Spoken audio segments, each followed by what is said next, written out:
नमस्कार दोस्तों, स्वागत है आप सबका आपके अपने यूट्यूब चैनल यूनिक स्टडी 360 में।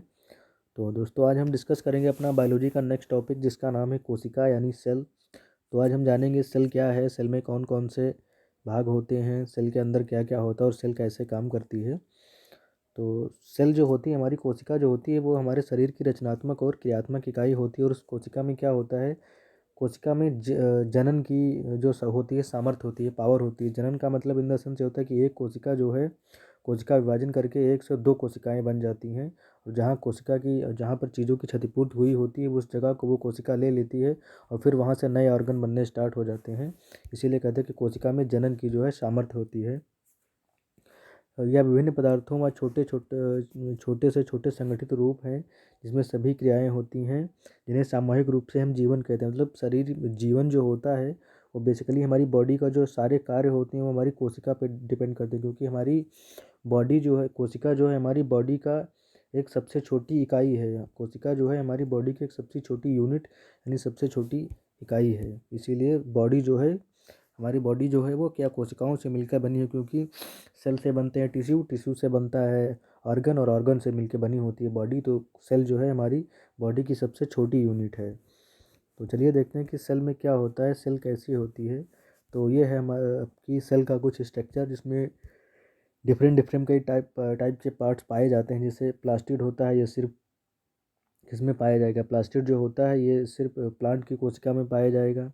लाइजोसोम है, जिसे आत्महत्या की थैली कहते हैं। माइटोकॉन्ड्रिया होता है, फिर हमारा एंडोप्लाज्मिक रेटिकुलम होता है, सेल वॉल होता है, क्रोमोसोम होते हैं, सेल मेम्ब्रेन होता है। तो इन सबको हम सेपरेट पढ़ेंगे। सबसे पहले हम स्टार्ट करते हैं कोशिका से।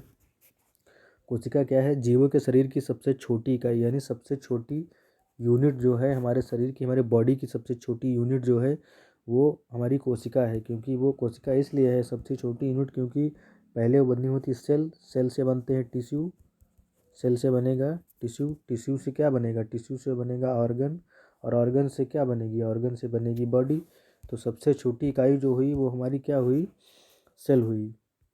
और कोशिका के अध्ययन को जो है क्या कहते हैं, कोशिका के अध्ययन को साइटोलॉजी कहते हैं। और कोशिका की खोज जो है वो 1665 ईस्वी में अमेरिकन वैज्ञानिक रॉबर्ट हुक ने की थी। कोशिका की खोज 1665 ईस्वी में जो अमेरिकन वैज्ञानिक रॉबर्ट हुक थे उन्होंने करी थी। तो जो रॉबर्ट हुक ने जो खोज करी थी कोशिका की, वो एक मरी हुई कोशिका थी। फिर उसके बाद क्या हुआ कि जीवित कोशिका की खोज जो थी वो वो की थी एंटोनियन लीवेनहॉक ने। जो एक जीवित कोशिका थी, लाइव कोशिका जो थी, लाइव कोशिका की खोज जो थी वो एंटोनियो लीवेनहॉक ने की थी, जो एक जीवित कोशिका थी। और ये जो कोशिका का सिद्धांत था, ये कोशिका का सिद्धांत जो दिया था उसका नाम था स्लाइडेन और स्वान। स्लाइडेन और स्वान नाम के 2 साइंटिस्ट थे जिन्होंने कोशिका का सिद्धांत दिया था।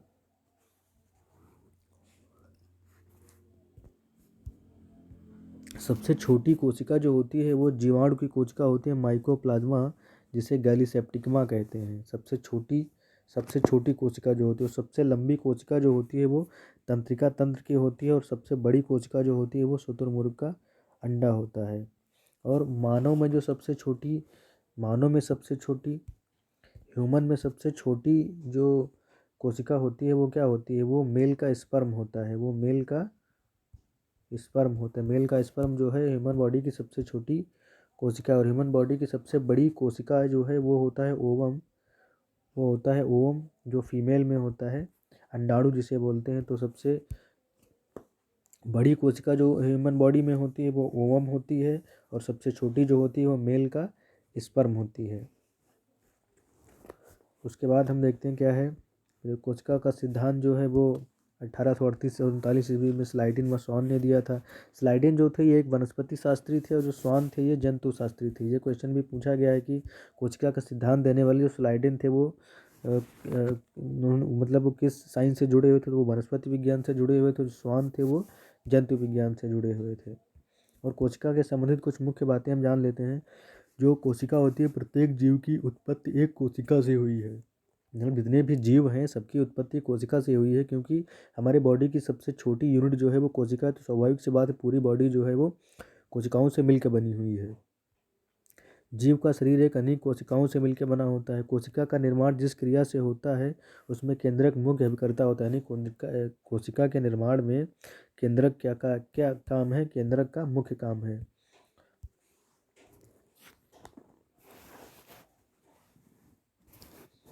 उसके बाद क्या है, मनुष्य की उत्पत्ति जो है जाइगोट नामक एक कोशिका से हुई है।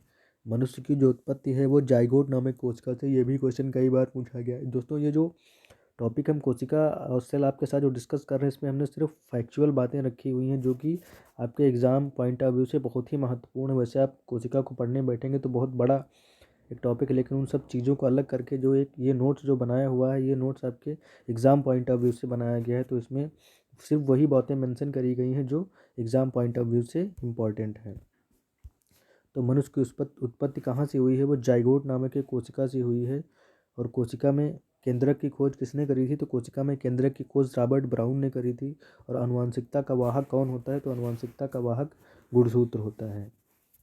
आनुवंशिकता का वाहक गुणसूत्र होता है। और एक चीज़ और कभी कभी पूछ लिया जाता है कि मानव में सबसे लंबी कोशिका कौन सी है। मानव में सबसे लंबी कोशिका, तो मानव में सबसे लंबी कोशिका जो होती है दोस्तों वो होता है न्यूरॉन। मानव में सबसे लंबी कोशिका जो होती है वो होता है न्यूरॉन। और होता क्या है कि कभी कभी ये पूछ लिया जाता है कि मानव के शरीर में जो ऐसी कौन सी कोशिका है जिसमें विभाजन नहीं होता है, जिसमें सेल डिवीज़न नहीं होता, वो जो न्यूरॉन होता है उसमें मानव में सेल डिवीज़न नहीं होता है। और जो लीवर होता है, लीवर में सबसे तेज़ विभाजन होता है। तो ये दोस्तों ये बातें याद रखिएगा, लीवर में सबसे तेज़ कोशिका विभाजन होता है और न्यूरॉन में कोई कोशिका विभाजन नहीं होता है।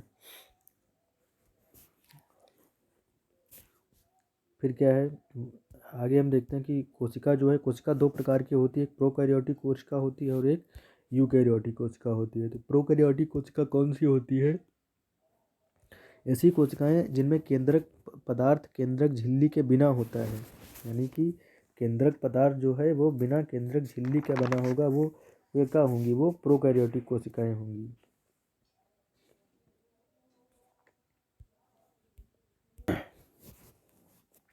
और प्रोकैरियोटिक कोशिकाओं को हम ऐसे भी कह सकते हैं कि मतलब ऐसी कोशिकाएं जिनमें केंद्रक पदार्थ केंद्रक झिल्ली के बिना होता है, जैसे जीवाणु हो गए, नीले हरे शैवाल हो गए, ब्लू ग्रीन एल्गी हो गई।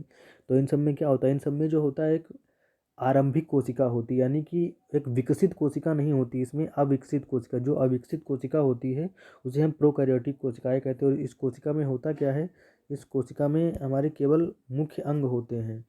जो प्रोकैरियोटिक कोशिका होती है इसमें सिर्फ क्या होता है, मुख्य अंग पाए जाते हैं, इसमें सिर्फ मुख्य अंग पाए जाते हैं। और ये कोशिका अविकसित होती है, केवल मुख्य अंग होते हैं, जैसे नील हरे शैवाल जो होते हैं।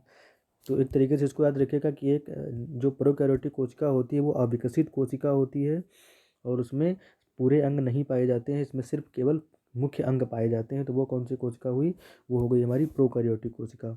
और जो हमारी यूकैरियोटिक कोशिका होती है, ऐसी कोशिकाओं में दोहरी झिल्ली के आवरण यानी केंद्रक आवरण से घिरा सुस्पष्ट केंद्रक पाया जाता है। यानी जो प्रोकैरियोटिक कोशिका है उसमें केंद्रक होता है लेकिन डेवलप नहीं होता है, सारे ऑर्गन नहीं होते हैं, केंद्रक झिल्ली नहीं होती है। और जो यूकैरियोटिक कोशिका है वो फुली डेवलप होती है, सारे ऑर्गन होते हैं, मुख्य अंगों के अलावा और भी ऑर्गन होते हैं। दोहरी झिल्ली के आवरण यानी केंद्रक आवरण से घिरा सुस्पष्ट केंद्रक पाया जाता है। यानी प्रोकैरियोटिक कोशिका में जो केंद्रक होता है वो झिल्ली से घिरा नहीं होता है, वो एलुल झुलुल ऐसे पड़ा रहता है। और जो यूकैरियोटिक कोशिका है उसमें जो केंद्रक होता है वो एक झिल्ली से ढका हुआ होता है, आवरण से हुआ होता है, और वो पूरी क्या होती है, डेवलप कोशिका होती है। तो उसे यूकैरियोटिक कोशिकाएं कहते हैं। जैसे पौधे व जंतु, जैसे हम लोग और पौधों में जो कोशिकाएं पाई जाती हैं वो यूकैरियोटिक कोशिकाएं होती हैं। और ये होता क्या है, ये जो हमारी जो प्रोकैरियोटिक कोशिकाएं होती हैं इसमें जो यूकैरियोटिक कोशिका जो होगी, तो प्रोकैरियोटिक जो कोशिका होगी, तो प्रोकैरियोटिक कोशिका में क्या है, उसके अपना एनवेलप नहीं पाया जाएगा, न्यूक्लियस एनवेलप नहीं होगा। और इसमें जो होता है, जो हमारी जो प्रोकैरियोटिक कोशिका होती है, ये जो हमारी प्रोकैरियोटिक कोशिका होती है इसमें जो श्वसन होता है वो जीव द्रव्य के माध्यम से होता है। इसमें जो श्वसन होता है वो जीव द्रव्य के माध्यम से होता है। और इसमें जो झिल्ली, जिसमें जो कोशिका भित्ति यानी वॉल जो होती है वो पेप्टोग्लाइकॉन की बनी होती है। इसकी जो सेल वॉल होती है वो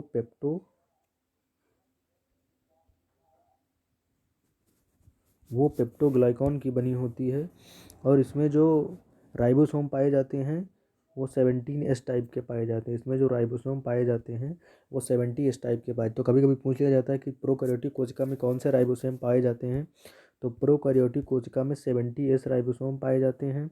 और इसकी जो सेल वॉल बनी होती है, भित्ति जो वॉल बनी होती है वो पेप्टिडोग्लाइकॉन की बनी होती है। और नो, इसमें क्या होता है, नो इन्वेलप न्यूक्लियर पाया जाता है। श्वसन जो होता है वो जीवद्रव्य से होता है। और फिर हमारी जो यूकैरियोटिक कोशिका है, यूकैरियोटिक कोशिका में एक फुली एनवेलप्ड जो केंद्रक पाया जाता है, एनवेलप्ड केंद्रक पाया जाता है। और श्वसन जो होता है वो माइटोकॉन्ड्रिया में होता है, श्वसन माइटोकॉन्ड्रिया में होगा। इसमें क्या, और इसमें जो झिल्ली बनी होती है, जो बाहरी परत होती है यूकैरियोटिक कोशिकाओं में, वो सेल्यूलोज की बनी होती है। और इसमें जो राइबोसोम पाए जाते हैं वो 18S राइबोसोम पाए जाते हैं। यूकैरियोटिक कोशिकाओं में 18S राइबोसोम पाए जाते हैं। इसमें क्या होता है, माइटोकॉन्ड्रिया होती है, गोल्गी बॉडी होती है, सेंट्रोसोम होता है, लाइसोसोम होता है। जबकि माइटोकॉन्ड्रिया, गोल्गी बॉडी, सेंट्रोसोम और लाइसोसोम जो होते हैं वो प्रोकैरियोटिक कोशिकाओं में नहीं पाए जाते हैं। अब हम आगे देखते हैं कि कोशिका के मुख्य भाग कौन कौन से होते हैं। तो कोशिका के मुख्य भाग पहला होता है कोशिका भित्ति, फिर तारक, फिर राइबोसोम, गाल्जी, लवक, केंद्रक, कोशिका झिल्ली, अंतःप्रद्रव्य जालिका, माइटोकॉन्ड्रिया, लाइसोसोम और स्थानी। तो सबसे पहले हम स्टार्ट करते हैं कि कोशिका भित्ति क्या होती है। सेल वॉल, सेल वॉल का कौन सा काम होता है, हमारी जो ये आती है, तो हमारी जो ये जो होती है सेल वॉल, यह केवल पादपों में पाई जाती है। सेल वॉल जो है, कोशिका भित्ति, कोशिका भित्ति जो है ये पौधों में पाई जाती है। सेल वॉल अंदर से जो, जैसे ये पेड़ है, पेड़ के ऊपर की जो, जैसे हम छाल कहते हैं ना, मोटी एक छाल जो पेड़ के आवरण को ढके हुए रहती है, उसी को ही सेल वॉल कहते हैं। तो ये सेल वॉल जो है सिर्फ पेड़ों में पाई जाती है। यह सेल्यूलोज की बनी होती है। और ये सेल वॉल जो है ये सेल्यूलोज की बनी होती है। जो जितनी भी चीज़ें सेल्यूलोज से, जितनी भी चीज़ें पेड़ों से बनी हुई हैं उन सब में सेल्यूलोज होता है। जैसे कागज़ हुआ, हमारा नोट जो छपता है वो भी तो कागज़ का है, तो उसमें भी सब में सेल्यूलोज पाया जाता है। और ये जो कवक और ईस्ट में ये जो सेल वॉल बनी होती है ये काइटिन की बनी होती है। ये क्वेश्चन मोस्ट इंपॉर्टेंट है, बहुत बार ये पूछा गया है कि काइटिन में जो सेल वॉल बनी होती है, कवक या ईस्ट में जो सेल वॉल बनी होती है वो किस चीज़ की बनी होती है, तो वो काइटिन की बनी होती है, जिसे इंग्लिश में CHITN लिखते हैं, काइटिन। तो कवक और ईस्ट में ये जो सेल वॉल है ये काइटिन की बनी हुई होती है। फिर है, यह कोशिका को निश्चित आकार एवं आकृति बनाए रखने में सहायक रखता है। यानी जो सेल वॉल होती है, पौधों की जो सेल वॉल होती है, ये कोशिका को, सेल को एक निश्चित आकृति और आकार बनाए रखने में सहायक है। यह पेड़ों को कठोरता भी प्रदान करते हैं, और पेड़ों को कठोरता भी प्रदान करते हैं क्योंकि पेड़ों का जो बाहरी आवरण है वो सेल वॉल से जब ढका रहेगा, मोटी सी एक छाल टाइप की, जो जिसे हम मोटी छाल कहते हैं, उससे ढका रहेगा, तो पेड़ों को क्या कठोरता, थोड़ी तो कठोरता प्रदान करेगा पेड़ों को। फिर नेक्स्ट आता है कोशिका झिल्ली, जिसे सेल मेम्ब्रेन कहते हैं। कोशिका सेल मेम्ब्रेन जो है वो दोनों कोशिकाओं में पाया जाता है। कोशिका के सभी अवयव एक झिल्ली के द्वारा घिरे रहते हैं। इस झिल्ली को कोशिका झिल्ली कहते हैं। यानी कोशिका के जैसे ये कोशिका है, तो कोशिका के अंदर जितनी भी चीज़ें हैं वो एक सेल मेम्ब्रेन के द्वारा ढके रहते हैं। जैसे एक सेल मेम्ब्रेन है, इसके द्वारा ढके रहते हैं, तो उसे क्या कहते हैं, उसे कोशिका झिल्ली कहते हैं, जो कि कोशिका के अंदर जितनी भी चीज़ें हैं उनको एक साथ इकट्ठा रखती है। फिर क्या है, यह अर्धपारगम्य झिल्ली होती है। इसका मुख्य कार्य कोशिका के अंदर जाने वाले एवं अंदर से बाहर आने वाले पदार्थों का निर्धारण करना है। यानी ये जो झिल्ली होती है, अर्धपारगम्य झिल्ली होती है, इस झिल्ली से कुछ चीज़ें आदान प्रदान हो जाती हैं। जो चीज़ें कोशिका से बाहर निकलनी है वो कोशिका से बाहर निकाली जा सकती हैं, और जो अंदर आना है वो अंदर आती रहती हैं, और बाहर जाने वाली बाहर आती रहती हैं। तो ये जो हमारी कोशिका झिल्ली होती है, अर्धपारगम्य झिल्ली होती है, इम्पोर्ट एक्सपोर्ट चीज़ों को करती है, कोशिका से बाहर और कोशिका से अंदर। उसके बाद आता है हमारा सेंट्रोसोम, जिसे तारक काय कहते हैं। इसकी खोज बोबेरी ने की थी। सेंट्रोसोम की खोज जो है वो बेबोरी ने की थी। यह केवल जंत कोशिकाओं में पाया जाता है। तारक काय जो है, सेंट्रोसोम, सेंट्रोसोम ये सिर्फ कहाँ पाया जाता है, सेंट्रोसोम सेंट्रोसोम सिर्फ क्या है, बोबरी ने की थी। यह केवल जंतु कोशिकाओं में पाया जाता है। सेंट्रोसोम जंतु कोशिकाओं में पाया जाता है। और तारक काय के अंदर एक या दो कण जैसी रचना होती हैं जिन्हें सेंट्रियोल कहते हैं, और ये समसूत्री विभाजन होता है। यानी ये जो हमारा सेंट्रोसोम होता है, सेंट्रोसोम का मेन काम क्या होता है, सेंट्रोसोम का मेन काम होता है सेल डिवीज़न। सेंट्रोसोम करता क्या है, सेंट्रोसोम करता है सेल डिवीज़न। सेंट्रोसोम का काम होता है कोशिका के अंदर सेल का डिवीज़न करना, यानी कोशिकाओं का विभाजन करना। इसकी खोज किसने की थी, बोबेरी ने की थी। नेक्स्ट हमारा आता है एंडोप्लाज्मिक रेटिकुलम, जिसे अंतःप्रदब्बी जालिका कहते हैं। एंडोप्लाज्मिक रेटिकुलम क्या होता है?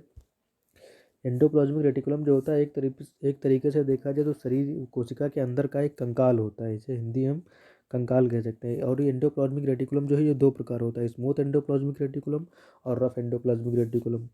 स्मूथ एंडोप्लाज्मिक रेटिकुलम जो होता है यह वसा बनाता है, और जो हमारा रफ एंडोप्लाज्मिक रेटिकुलम होता है ये प्रोटीन बनाता है, वो भी राइबोसोम की हेल्प से।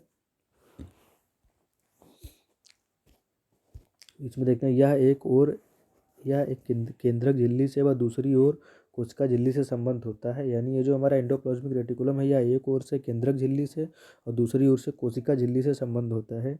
इस जालिका के कुछ भागों पर किनारे किनारे छोटी छोटी कणिकाएँ लगी रहती हैं, जिन्हें राइबोसोम कहते हैं। यानी कि जो रफ वाली जो जिसे रफ कहते हैं, रफ वो होती क्यों? क्योंकि उस साइड में जो छोटी छोटी कणिकाएँ लगी होती हैं जिन्हें राइबोसोम कहते हैं, इसी कारण वो एक तरफ का रफ साइड होता है, जिसे रफ एंडोप्लाज्मिक रेटिकुलम कहते हैं। इसमें फैट में सहायक होता है और प्रोटीन का संश्लेषण करता है, वो भी किसकी? राइबोसोम की सहायता से। जो छोटी छोटी कणिकाएँ लगी रहती हैं उन्हें राइबोसोम कहते हैं। फिर क्या है, यह दो प्रकार की होती है। चिकनी अंतःप्रदब्बी जालिका, यानी इसमें राइबोसोम नहीं होते हैं। ये जो हमारी स्मूथ एंडोप्लाज्मिक रेटिकुलम है, जिसे चिकनी अंतःप्रदब्बी जालिका हिंदी में कहते हैं, इसमें राइबोसोम नहीं होते हैं। यह करता क्या है? ग्लाइकोजन का संग्रह होता है। इसमें क्या होता है? ग्लाइकोजन का संग्रह होता है, भोजन का संग्रह होता है। यह प्रोटीन संश्लेषण में भाग नहीं लेती है, लिपिड के संश्लेषण में भाग लेता है। यानी यह ग्लाइकोजन से लिपिड का निर्माण करता है और प्रोटीन के संश्लेषण में भाग नहीं लेता है।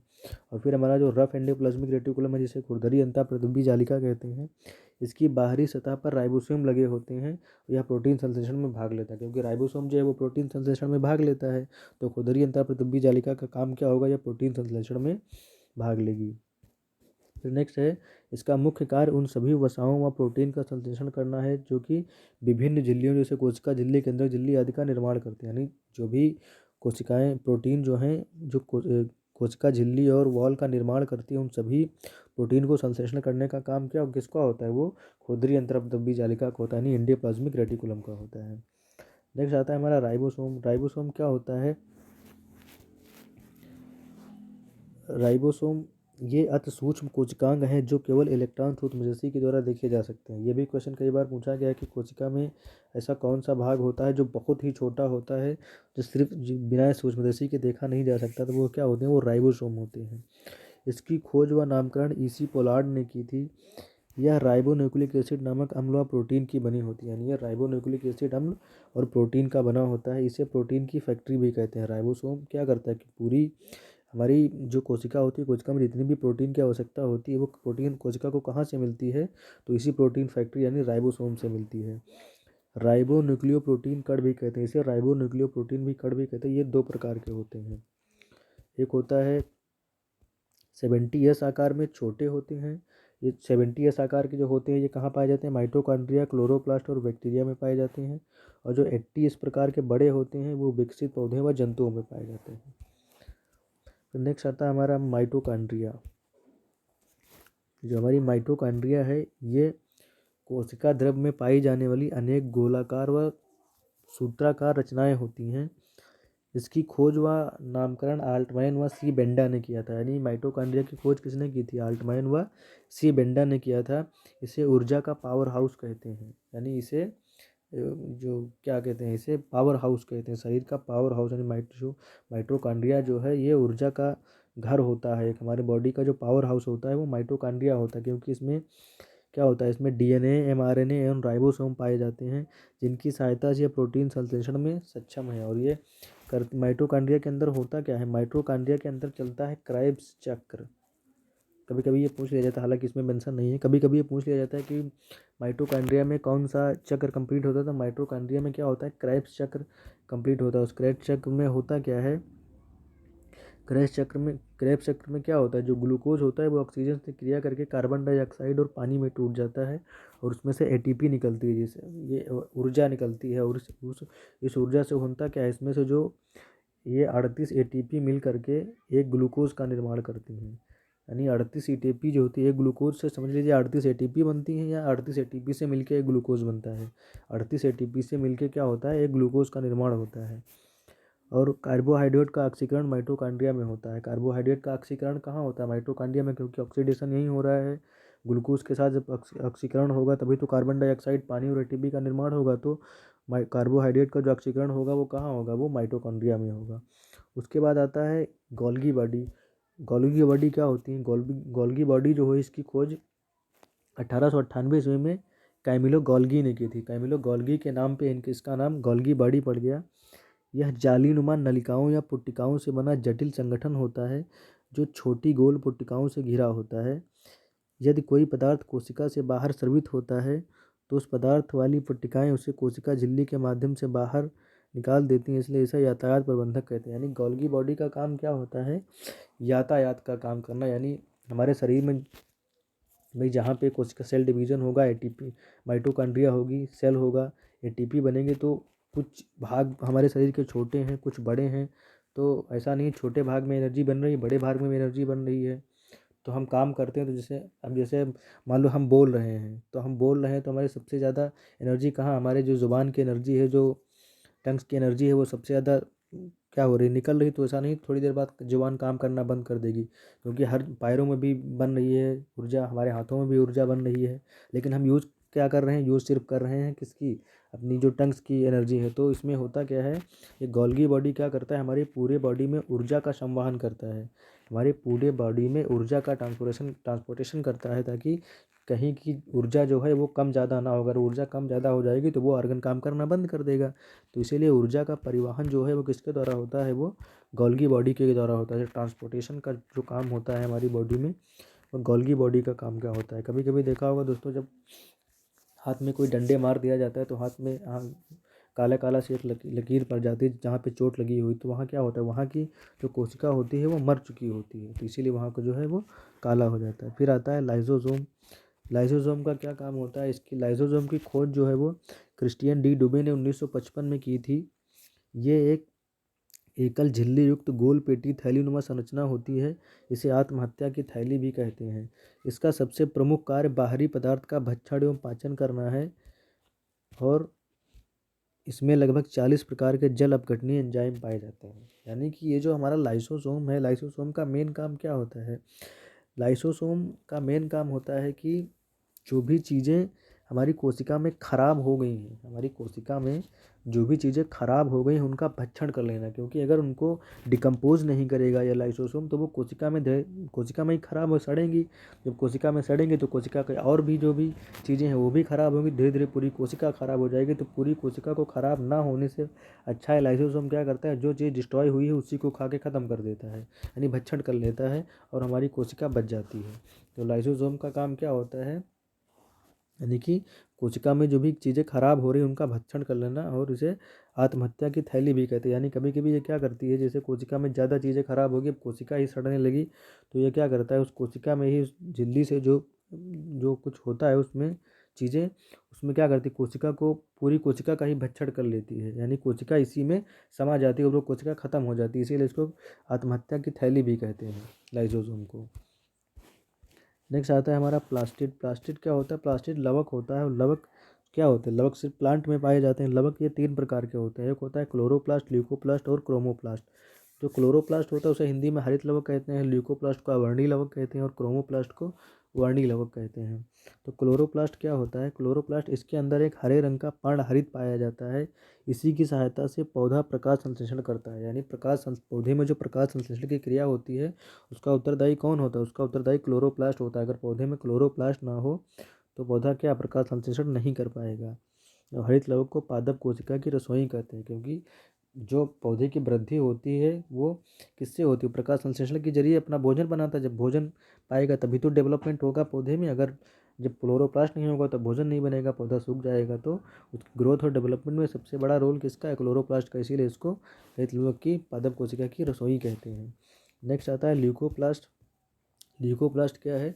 यह रंगहीन लवक, इसमें कोई रंग नहीं होता। यह पौधों के उन भागों में पाया जाता है जहाँ सूर्य का प्रकाश नहीं पहुँचता। यानी ल्यूकोप्लास्ट जो है पौधों के उस भाग में होगा जहाँ पर सूर्य का प्रकाश नहीं पहुँचता। जैसे जड़ें और भूमिगत तने, जो जड़ें ज़मीन के अंदर जो भी पार्ट होता है उसमें कौन सा वो पाया जाता है प्लास्टिड, तो वो ल्यूकोप्लास्ट पाया जाता है। यह भोज्य पदार्थों को संग्रहण करने वाला लवक है, यानी जो भोज्य पदार्थ हैं उनका संग्रहण कौन करता है, उनका संग्रहण ल्यूकोप्लास्ट करता है। फिर आता है हमारा क्रोमोप्लास्ट। क्रोमोप्लास्ट क्या होता है, यह रंगीन लवक होते हैं जो प्रायः लाल, पीले, नारंगी आदि रंग के होते हैं। यह पौधे के रंगीन भाग जैसे पुष्प, काली भित्ति, बीज आदि वर्णीय लवक उसमें पाए जाते हैं। यानी यह रंग प्रदान करते, जैसे टमाटर में लाइकोपीन होता है। टमाटर लाल किस लिए होता है, लाइकोपीन के कारण। गाजर में क्या होता है, कैरोटीन के कारण। चुकंदर क्या होता है, विटामिन के कारण। तो वो सब किसके कारण, ये किसके कारण होता है, ये क्रोमोप्लास्ट के कारण होते हैं। नेक्स्ट आता है रसधानी, जिसे हिंदी में वैक्यूल कहते हैं। वैक्यूल क्या होता है, यह एक निर्जीव रचना होती है, इसमें तरल पदार्थ भरा होता है। जंतु कोशिकाओं में अनेक व बहुत छोटे होते हैं, परंतु पादप कोशिकाओं में प्रायः बहुत बड़ी व केंद्रक में स्थित होती है। इसे कोशिका का भंडारण कहते हैं क्योंकि इसमें विभिन्न प्रकार के अपशिष्ट पदार्थ घुले रहते हैं। यानी ये जो वैक्यूल्स होती हैं, वैक्यूल्स का काम क्या होता है, कोशिका के अंदर जो भी विभिन्न प्रकार के पदार्थ हैं उन चीज़ों को भंडारण करना, यानी अपशिष्ट पदार्थों का भंडारण करने का काम जो है हमारी सेल में वो कौन करती है, रसधानी करती है, जिसे वैक्यूल कहते हैं। नेक्स्ट आता है हमारा न्यूक्लियर केंद्रक। केंद्रक क्या होता है, जो हमारी कोशिका का मोस्ट इम्पॉर्टेंट पार्ट जो है वो केंद्रक है। हमारी कोशिका जो है मेनली केंद्रक पे ही डिपेंड है, हमारी पूरी कोशिका जो है वो केंद्रक पे ही डिपेंड है, क्योंकि कोशिका के जितने भी मेन काम है सारे काम इसमें केंद्रक में पाए जाते हैं, न्यूक्लियस में होते हैं। कोशिका के मध्य में एक रचना होती है जिसे केंद्रक कहते हैं। केंद्रक जो है कोशिका के मध्य में होता है। यह कोशिका का सबसे प्रमुख अंग है क्योंकि यह एक कोशिका के प्रबंधक के रूप में कार्य करता है। यानी पूरी कोशिका का प्रबंधन जो है कौन करता है, वो न्यूक्लियस करता है। न्यूक्लियस की खोज किसने की थी, रॉबर्ट ब्राउट ने 1831 में की थी। रासायनिक रूप से केंद्रक में, ये क्वेश्चन बहुत मोस्ट इंपॉर्टेंट क्वेश्चन है, कई बार ये पूछा जाता है कि रासायनिक रूप से केंद्रक में 70% प्रोटीन होता है, 10% डीएनए, 2 से 3% आरएनए तथा 3 से 5% लिपिड पाया जाता है। कभी कभी ये क्वेश्चन पूछा जाता है कि केंद्रक में कितने परसेंट प्रोटीन पाया जाता है, तो केंद्रक में जो है 70% प्रोटीन पाया जाता है।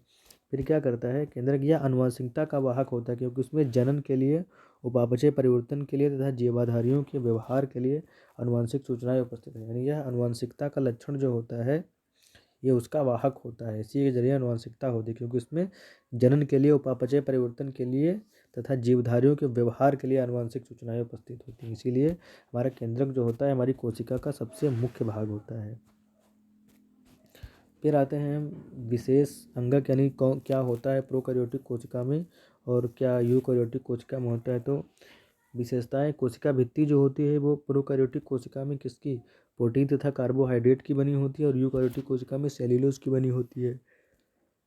माइटोकॉन्ड्रिया प्रोकैरियोटिक कोशिका में उपस्थित होती है, यूकैरियोटिक कोशिका में उपस्थित होती है।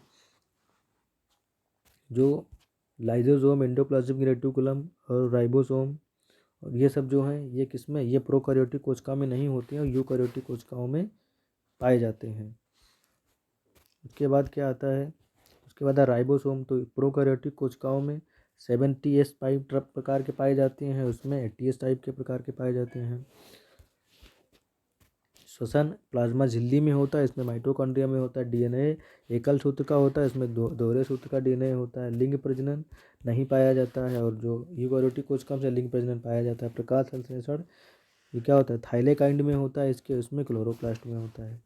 तो ये था दोस्तों हमारा सेल का पार्ट, जो एक सेल जो है हमारी बॉडी की एक सबसे छोटी यूनिट है, और हमारी बॉडी की जो पूरी देख रेख है वो हमारी सेल पे ही डिपेंड है। तो ये था हमारा आज का टॉपिक कोशिका। तो दोस्तों अगर वीडियो अच्छा लगा हो तो वीडियो को लाइक और चैनल को सब्सक्राइब जरूर करें। मिलते हैं नेक्स्ट डे नेक्स्ट टॉपिक के साथ, तब तक के लिए जय हिंद।